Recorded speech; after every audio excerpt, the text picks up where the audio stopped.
thank you for the opportunity to testify.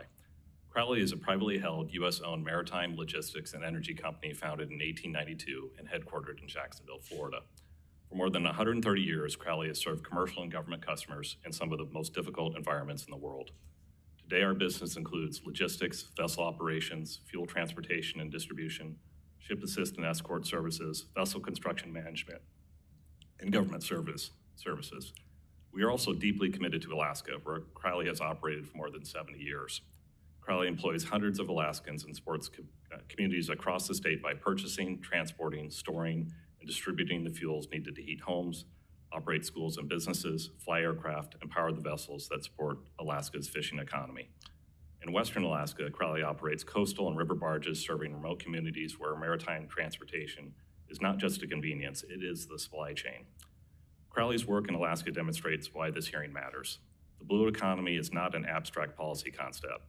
It is the daily work of fishermen, mariners, shipyard workers, port employees, fuel distributors, tug and barge operators, seafood processors, and the families and communities that depend upon them. The Jones Act is essential to that system. It ensures that cargo moving between American ports is carried on vessels that are American-built, owned, crewed, and flagged. It also supports a domestic maritime workforce, a U.S. shipbuilding and repair base, and dedicated trade lanes that provide regular, reliable service to American communities. That reliability is especially important for the fishing industry and for remote markets. Fishing operations depend on steady fuel deliveries, functioning ports, trained mariners, and vessels that can safely operate in difficult environments. Those capabilities do not appear overnight. They are built through long-term private investment, and the Jones Act gives companies the confidence to make those investments. Crowley strongly supports the administration's Maritime Executive Order and the Bipartisan Ships for America Act.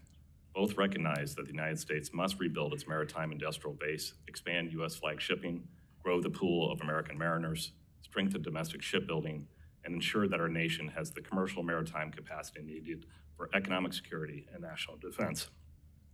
Those are the right goals, and Crowley is prepared to help meet them. For decades, we have invested in American shipyards, U.S.-built vessels, American mariners, port infrastructure, and the domestic maritime services that support American communities. But those investments depend on stable, predictable policy environments. The current Jones Act waiver undermines those efforts. Crowley recognizes that true emergencies may require carefully tailored waivers.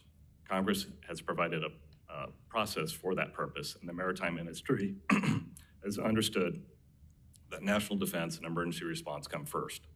Crowley is proud of its longstanding role supporting national security missions. Our commercial operations employ and train American mariners and provide access to vessels, logistics capabilities, and global transportation networks that support military sealift readiness and crisis response when the nation needs them.